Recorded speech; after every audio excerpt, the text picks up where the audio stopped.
Tā. Sveiki, mani sauc Pauls Irbins. Mēs esam tagad zinātnes centra Zino pagalmā, un tūlīt mēs veiksim ļoti svarīgu eksperimentu saistībā ar spoguļu izturību pret nejaušiem ļaunprātīgiem sitieniem. Un šo eksperimentu veiks zinātnes centra Zino tehniskais direktors Ingemārs Grīnbergs.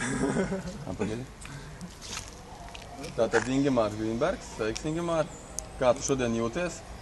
Gatavs eksperimentam. Tātad, kas mums eksperimentā tiks iesaistīts? Lūdzu, pastāst. Eksperimentā ir iesaistīta finiera plāksne, pie kuras ar visu savu laukumu ir pielīmēts 4 mm spogulis.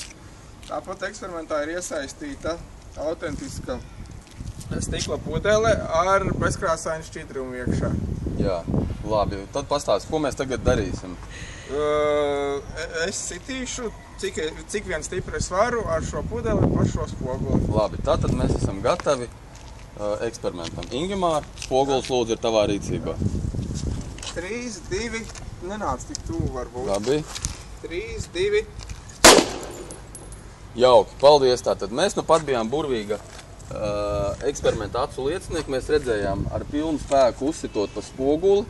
Pudelē nekas nekaiš, tātad apmeklētāji joprojām paliks gandrīt ar to, ka Nebūs atziņojošs lauskas rokā. Nebūs atziņojošs lauskas rokā. Un galvenais, ka šķidrums paliks iekšā pudelē.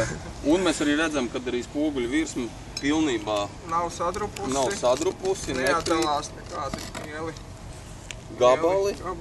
Vienīgais, ko mēs redzam uz zemes mikroskopiskas, tūlītās atradīsim vienu maksimāli lūk, ļoti, vai vēlreiz atvainojos, tātad lūk mikroskopiska maza daļiņa, kas ir atdalījusies no spoguļa, kas, protams, nevar noraut ne roku, ne kāju, par galvām nemaz nerunājot, jo galvas mums noraus šis objekts. Šis pasākums.